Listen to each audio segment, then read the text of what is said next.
ರಾಘವ ತಾಮ್ರದ ಪಟ್ಟಿಯ ಮೇಲೆ ತನ್ನ ಹೆಸರಿನ ಮುಂದೆ ಬರೆಯಲ್ಪಟ್ಟ ಮಾತನ್ನು ಓದುತ್ತಾನೆ.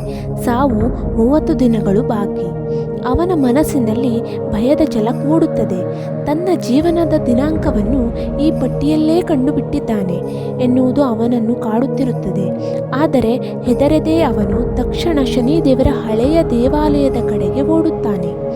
ಆ ದೇವಾಲಯದಲ್ಲಿ ಅವನನ್ನು ಆತುರದಿಂದ ಕಾಯುತ್ತಿರುವವರು ಶನಿದೇವನ ಹಳೆಯ ಪೂಜಾರಿ ಗಂಭೀರವಾಗಿ ಕೇಳುತ್ತಾರೆ, ನಿನ್ನನ್ನು ಮರುಳಿ ತರುವಷ್ಟು ಈ ಪಟ್ಟಿ ನಿನ್ನನ್ನು ಬಾಧಿಸಿದೆಯಾ?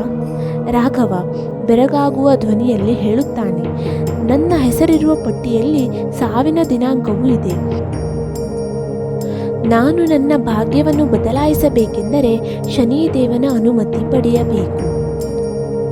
ಪೂಜಾರಿ ತಲೆಯನ್ನು ತೂಗುತ್ತಾ, ಶನಿದೇವರ ಅನುಮತಿ ಪಡೆಯುವುದು ಸುಲಭವಲ್ಲ. ಶನಿ ಕರುಣೆ ತೋರುವವನು, ಆದರೆ ಅದಕ್ಕೆ ಒಂದು ಅಪಾಯಕಾರಿ ಪಥವಿದೆ. ಕಾಲಭೈರವನ ಪಥ.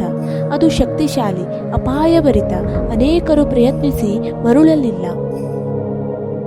ರಾಘವ ಅವನ ದೃಢ ನಿಲುವನ್ನು ತೋರುತ್ತಾನೆ. ನಾನು ನನ್ನ ಜೀವನವನ್ನು ಅಪಾಯದಲ್ಲಿ ಹಾಕಿದರೂ ಸಹ ಶನಿದೇವನನ್ನು ನೋಡುತ್ತೇನೆ. ನನ್ನ ಜೀವನವನ್ನು ಬದಲಾಯಿಸಬೇಕೆಂದು ಪ್ರಯತ್ನಿಸುತ್ತೇನೆ. ಪೂಜಾರಿ ಅವನಿಗೆ ಒಂದು ಪವಿತ್ರ ರಕ್ಷೆ ಕೊಡುತ್ತಾರೆ. ಇದು ಶನಿದೇವರ ಸಂಕೇತ. ಇದು ನಿನ್ನನ್ನು ರಕ್ಷಿಸುವ ಶಕ್ತಿಯಾಗಿದೆ.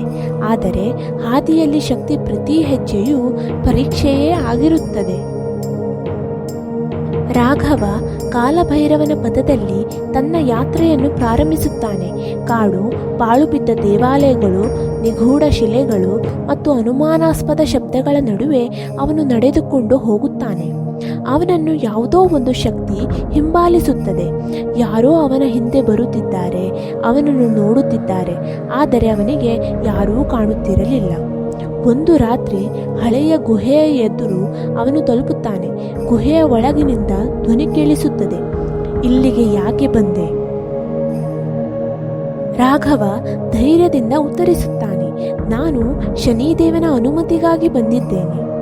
ಅವನ ಮುಂದೆ ಒಂದು ಭೀಕರ ಕಾಲಭೈರವ ಶಿಲ್ಪ ಇದೆ. ಶಿಲ್ಪದ ಮುಂದೆ ಒಂದು ಬಾವಿ.